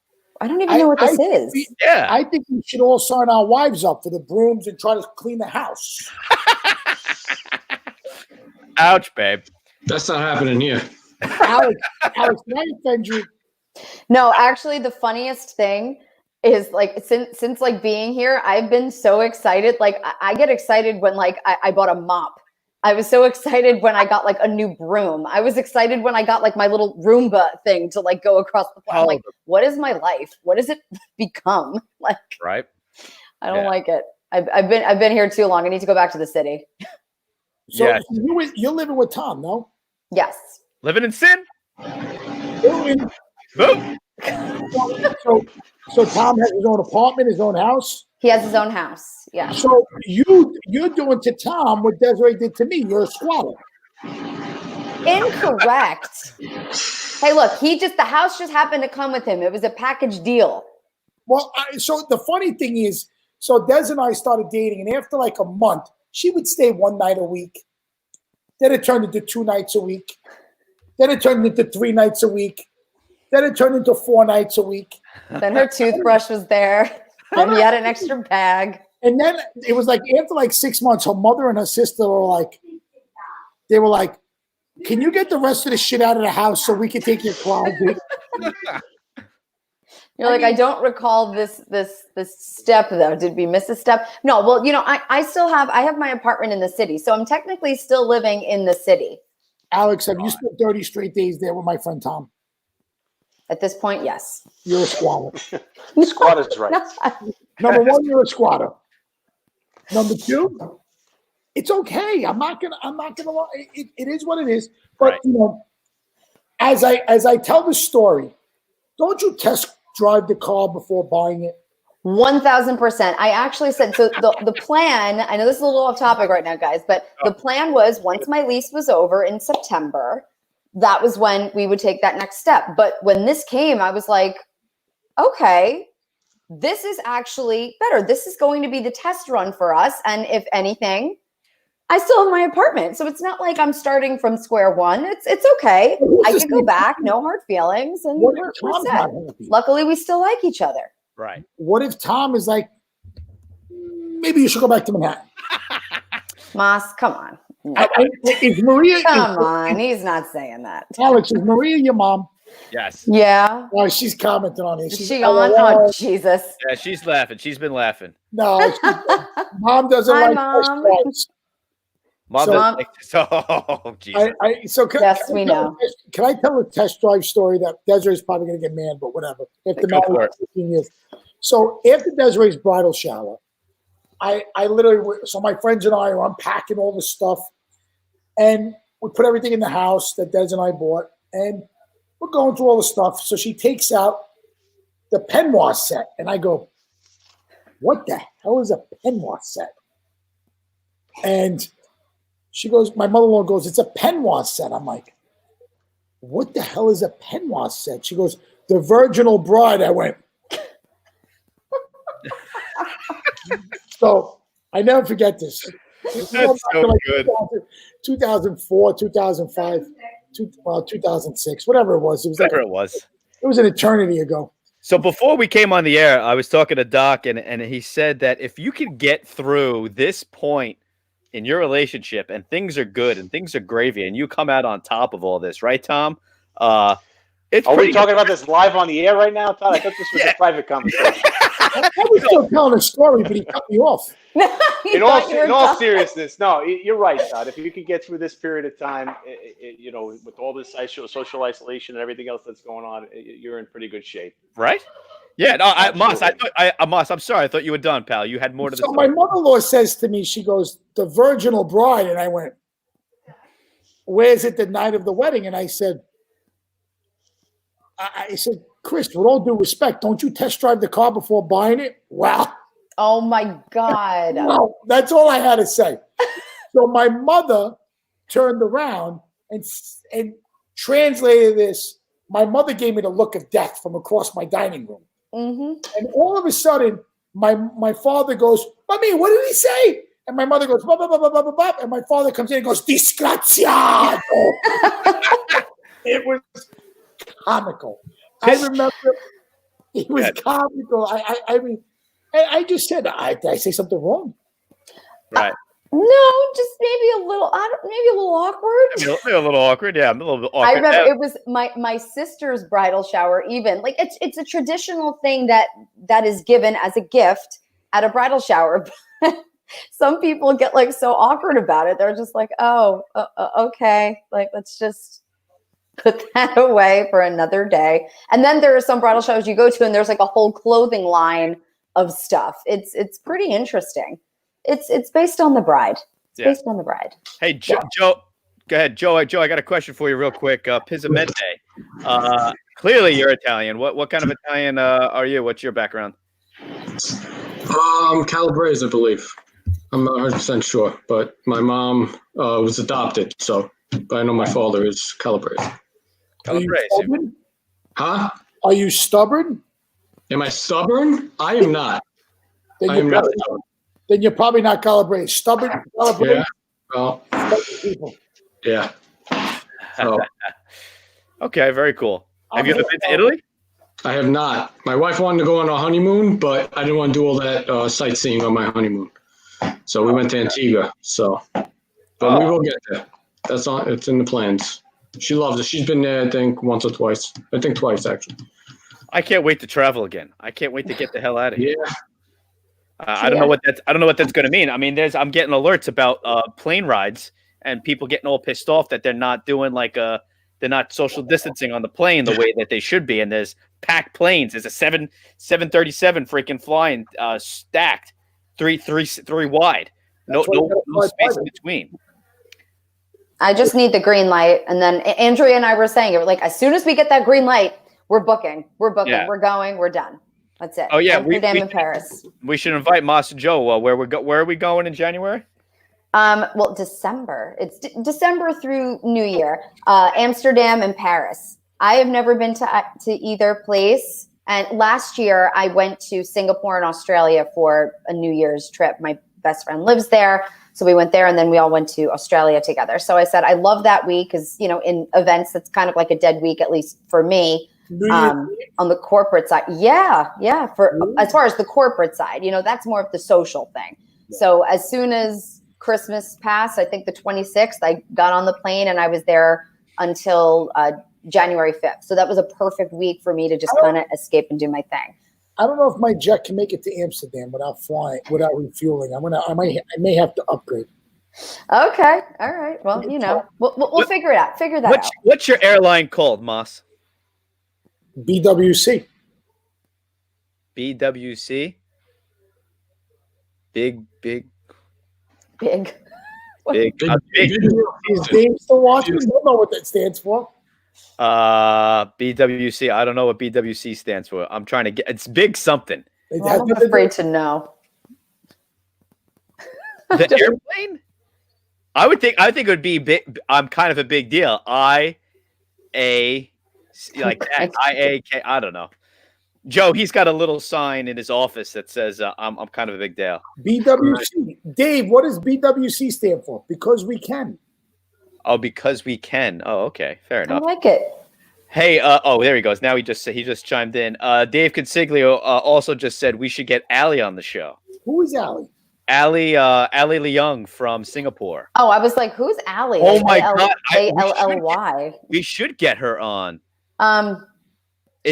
She's 12 hours. Yeah, so it's 11:25 a.m. Oh, can you do me a favor before we go off air? Can you text her and see if she can come on, please? Pretty please. I'm going to tell you the answer to that right now. And that's going to be no, because she is she needs to be prepared. You can't just spring a live show on a girl. Todd. Jesus. All right. Fair enough. That's fine. Anyway. You have to give her fair warning. Yes. Everyone needs that fair warning. I think we're going to go to 11:30. So about 4 minutes left. We had a good show. This was good. Some good content, good banter. Joe, thanks for joining us, man. I appreciate you coming on. Well, I appreciate you guys having me. It was fun. Yeah, and I think we could do this more often. I think we're gonna keep doing this through quarantine, and then I think we're gonna go down to one show a week, and then I think we're gonna take the show on location. Moss, have we said we want to do breakfast in Boonton Monday morning? No, we're not going to Boonton, Alex. We wanted to know. I don't know. Why not. We'll go to Booton for the freaking Christmas. I make really good breakfast. I'm just saying. I could feed everybody. Booton. I am going to be What is broadcasting. Tom doing tomorrow? I have to do a birthday parade in the fire truck. Oh, that's so Oh. cute. I don't know what he's doing. I know that he has to handle some things with the trucks. That's Oh. all I know. Where's But your I will parade? ask him. Where's your parade, Moss? Cranford. So one of the, Oh, so That's one of the not kids, too- what? okay. that's not that. I mean, it's not Staten Island. It's farther north, so that's good. Yeah. Well, that's not far. Yeah, so one of the kids from my hockey team, the other gentleman that coached the team with me, his son, is his birthday, and they're doing a birthday parade, and I think a lot of the municipalities were doing them, but now I don't think the fire department and PD can do them anymore. So he needed to reach out to somebody that owned a couple of fire trucks. Okay. I'll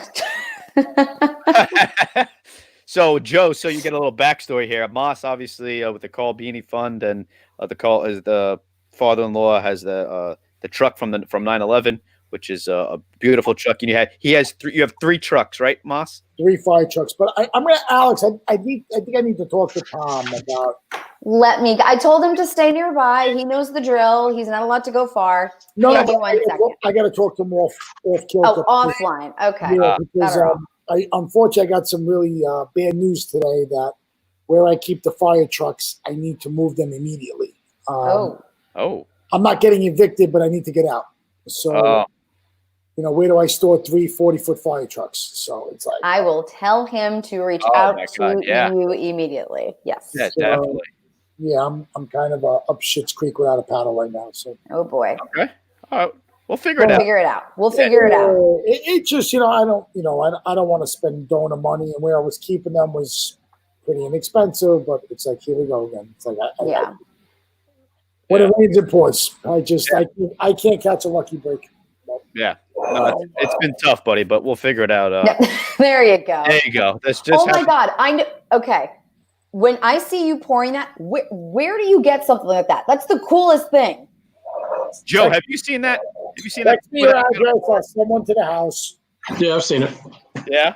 Oh my God. And It's that so aerates it and handy. everything. It opens the wine. Yeah. I love it. I need. So I was Alex, telling my mom. Todd, I gave Alex one of my bottles. Wow. Oh my Mhm. Well, I gave it to my friend Tom. And I just happened to be there. Oh, Jesus. No, I was chatting with his daughter, who was the cutest thing. My ever. daughter ate all the freaking cookies. I opened up. Really? I know those cookies. No, There was Terry three made a really nice box of cookies for him. Was it your mom or Tom's mom? Tom's mom. Tom's mom. Those cookies. Tom's mom makes amazing cookies. I love her cookies. I only ate one. My daughter ate 29 of them. That's She goes, great. "Wow, the cookies are really good." Oh my gosh. Yeah. They don't last long. Whenever she brings them here, I have to tell her, like, please don't. But when they're here, I'm like, okay, whatever. You can't have one. They're just No, And you it- cannot. You cannot. They're absolutely delicious. So Terry, if you're watching, thanks for the cookies. Terry's great. All All right. right, guys. Moss, we good? I'm good. I was just reminding you it's 11:30. Joe, Yeah. thank you. Alex, Yeah. thank you. Thank you, guys. Thank Joe, you, have a good night, guys. man. Take it easy, brother. Todd, We'll can you, talk soon. Todd, can you get the good doctor's info and send it to Alex? And Yes. Alex will hook up, and I'll give you the money. Copy Awesome. that. But Thanks, guys. I think the doctor said he has 4 kids. Yes. We may need to manipulate the order a little bit. We'll figure it out. You tell me All what right. you need. Whoa, We'll figure it out. hold on. What? Mama LoBue says she makes money go. Yes, she does, and it's phenomenal. My mom is like literally the best cook. My grandmother, She's around the block for you, too. oh my God, like my grandmother Oh. made amazing food. My mom learned from the best. I mean, her food is out of this world, of this world. Maria, you were around the block for me. We're in the same zip code, 10309. Mm-hmm. You're 10309, right, Alex? Or Redwood Loop, right? We're not. Andrea was on Redwood. I'm on Ivy Oh. Court. Her backyard was on Ivy. Yeah. 10309. Oh, 09. I drive up Rossville every day to go to work. It doesn't take much to just. So you need a tray? I mean, what Actually, my father would love that. My father would love that. You know, he'll tell me, you haven't made that in a while. You gonna make that? You gonna make that? Well, so Mom, I think you've just trapped yourself. And poor Dave. Now Dave is trying to get in the mix. Dave, I know. What is it? Dave's always still. Hey, Dave, by the way, Moss on Midday with Moss that began as a Mike Bloomy takeover. Did you hear what happened? Yeah. So I fell asleep. Oh, really? I had such a bad day today that about 2:15, 2:30, I just said, this day's got to fucking end. And I closed my eyes. I put my feet up on my desk and I woke up and it was 3:30. Oh, shit. Oh, my God. And so at that point, Mike had to jump off. So it was just me for a while. Then Dave came on. Then I had to jump off. So Dave was alone. He's got his Yankee jersey, his fresh haircut, which clearly he knows the same barber you do. Because I definitely don't know that barber up yours, the both of you. Anyway, so Dave was all by himself. So I got to give him credit. And he actually referenced that a little while ago, that he was all alone earlier. So I get him. Poor Dave. See, he said it's like my friend Tom. He's always by himself. So Dave was saying, don't make the announcement on Midday with Mass. You may get left for dead hosting by yourself. The first fucking episode I missed in 110 episodes. Oh, that's a lie. That's a lie. You've missed more than one episode. Get the hell out of here. I did not. I want you to watch every episode. What did I miss? You would come on late, that's for sure. Late, or maybe in the middle of the episode, I took a phone call. That's the whole he's gone for a half hour trying to solve the world's problems. I'm not union like you, just waiting for the phone to call. I got to make the phone ring. Oh, I'm not union, my friend. I am not union. Unfortunately, I am not union. I'm DGA, but that's a different story. That's for another reason. Anyway. Alex, one question. Yes. Where's the truffle goat cheese? Literally, we talked about it almost the entire car ride home. We're like, where can we get that? Like, is that around here? Can we look for that kind of stuff here? No, it's so good. He was dying. Even like the wine. Now, he's not a huge drinker. When I opened that bottle, he was the one that kept pouring and pouring and pouring. I was like, who are you right now? It was like he was a totally different person. I loved every second of it. That wine was great. The cheese was great. You guys were so kind to have us. Thank you. Your mother's on the chat, so I won't say it. I'll be respectful. Thank you. Wine flowing. I'm just gonna leave it alone. I had a Zoom call with my girlfriends. He had a Zoom call with guy friends. And then we fell asleep. Ridiculous. All right. That was it. Right. Yeah, I believe that. Alex, I love you as always. Love you, Todd. Thank you so much. Come back on tomorrow with Grass. Yes. Push your steaks, push your asparagus, push your macaroni and cheese, and just for the love of God, tell them Alex, can we deliver to Short Hills or no? Short Hills? Yeah. Is that close to Booton? It's not that far. I think it's like 20 minutes. If that. We may have another order. Okay. I could do it. I am delivering in Jersey too. If it's within like a decent distance, I'll absolutely deliver there. Okay. No worries. Cool. Keep me posted. All right. Your mom just said I'm a good man. I was respectful. Yeah. See. Mom. The money go. Love you. I know. Mom, I told you you've trapped yourself. Now you have to make it. That's it. So now you're getting the money goat. Mm-hmm. Mama LoBue, you may know who we are, but we know who you are. And we know who you are. Oh, God. All right, Alex, get the hell out of here. We love you. Bye, guys. Have a good night. Tell my friend Tom I say hello. Always do. All right. Bye. Good night, Al. Bye.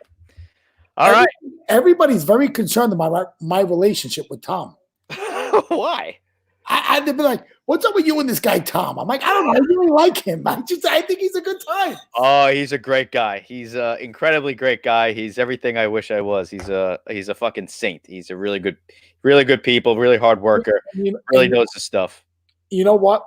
And listen, I don't want to blow up his spot, but so when they dropped off the STK, we had a glass of wine, we had some cheese. It's just the Italian in me. You can't just come to my house. We respected social distancing as best as we could in my house, but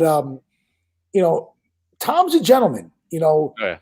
You could tell he loves Alex, and I don't want to blow up his spot, but he was just he as soon as Alex went out, he was walking her hand in hand and opened the door for her, and he's good people.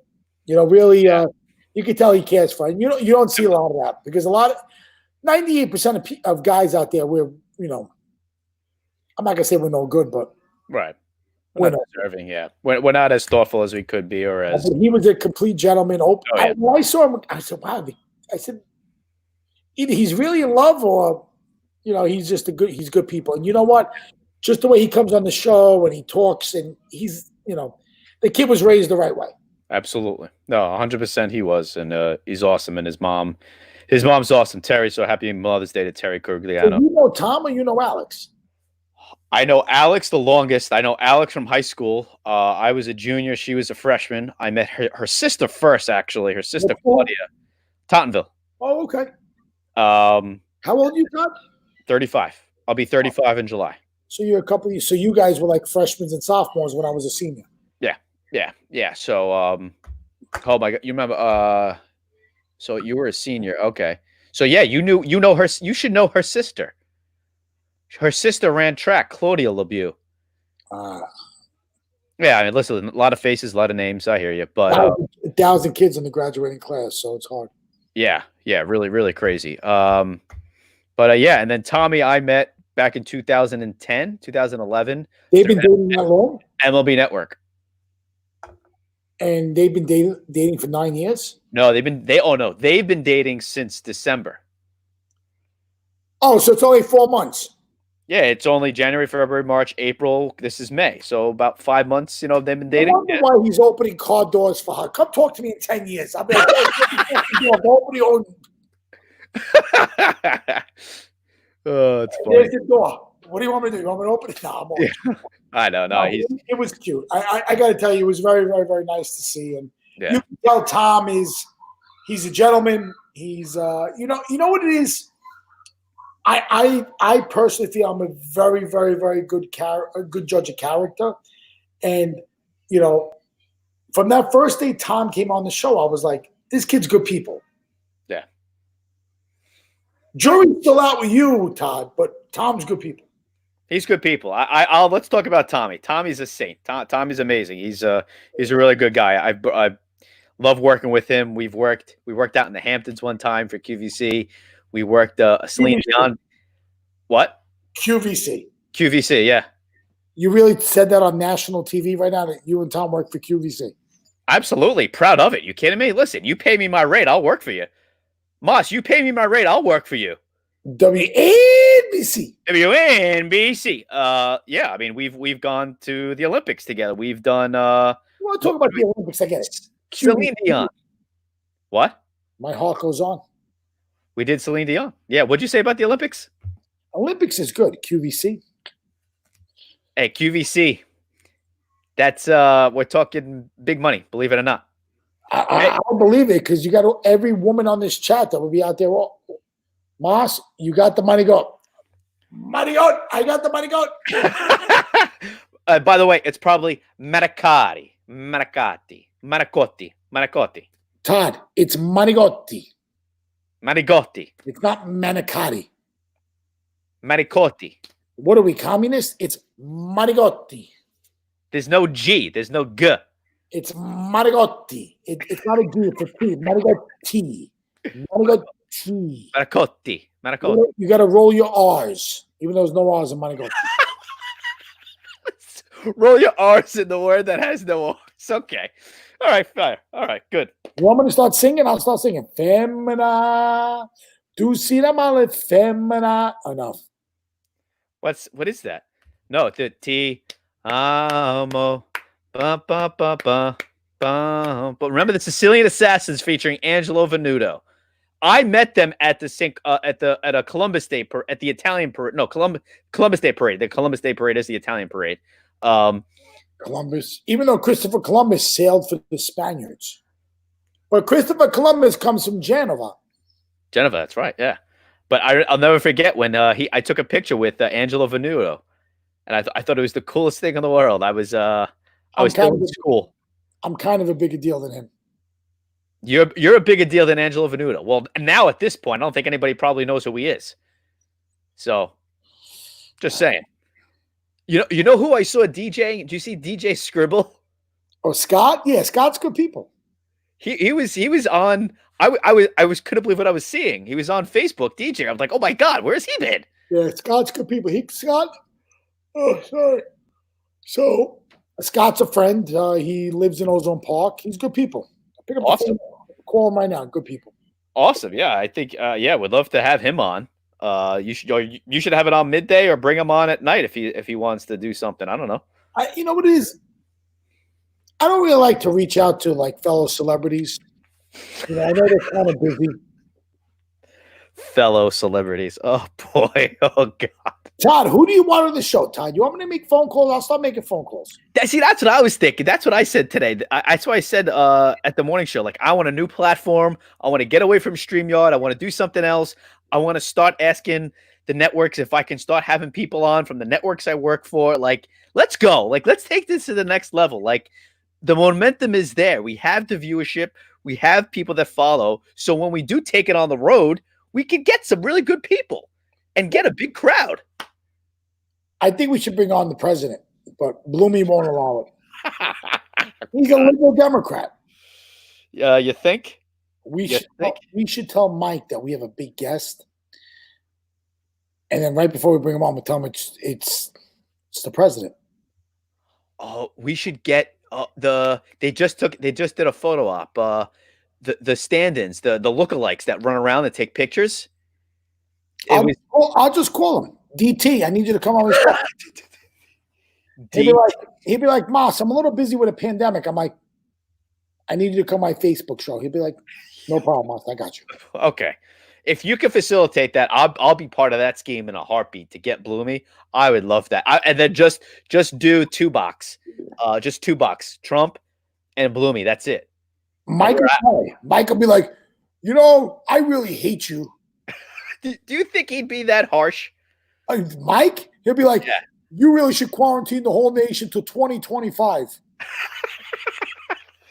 I'm curious what his questioning would be. Oh, my God.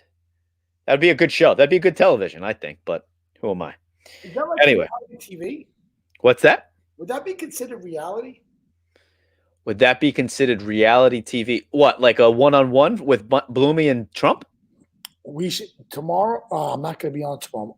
Are you on midday? Oh, it's Tuesdays. You don't do Tuesdays. No, I do. I'll be on. Wait, let me check. I'm on Blumey tomorrow. You're unemployed, bro. What are you checking? We have things that Gotham's doing shit. All right. I'm unemployed. I got nothing. All I have is people yelling at me all day long. It's miserable. Yeah. I have SIADC live in the morning, then breakfast with Blumey. I'm on midday with Moss tomorrow. I'm not doing after dark. Shocker. We should tell Mike we have a special guest. And what if I wish I could find a compilation of Trump speaking and try to have it go back and forth. China. Right? Oh wait, where is it? Where is it? I have it somewhere. We keep it on here all the time. It's not racist at all. No, not at all. It comes from China. China. All right, boss. All right. I'm going to go with Des. All right. Enjoy TV and maybe a little.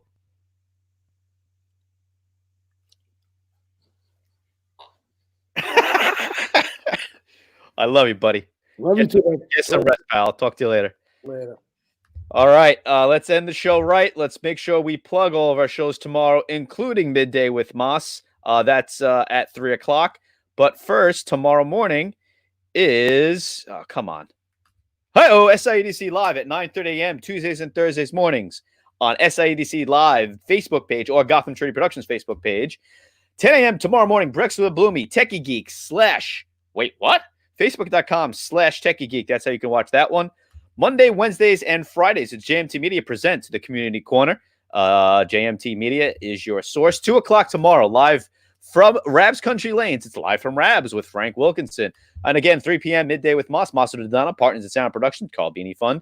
He'll take you the way through there. And then 7 o'clock, our buddy Anthony Rappaciullo, COVID Talks, on Facebook.com/COVID/PR And of course, tomorrow night, Michael Graziuso will guide you through Gotham After Dark, a special Tuesday edition. Thank you so much for joining us today. This was Gotham After Dark, the Monday, May 11th version. Special thanks to Joe Pizzimenti, Dr. Thomas Bottolari, Alexandra LoBue from SDK Steakhouse Steaks. Listen to me. Be sure to order your steaks, as you can see below. To order STK, contact ALOBUE@TOGRP.com. Let them know that Toddy B sent you, all right? Thanks so much for joining. We look forward to seeing you tomorrow night. And hello to Linda, mother-in-law, Maria, love you. I will not have your manicotti. I don't know how you say it. Anyway, it's been a pleasure, guys. Thanks so much for following us today. And we will see you tomorrow morning, SADC Live, 9:30 a.m.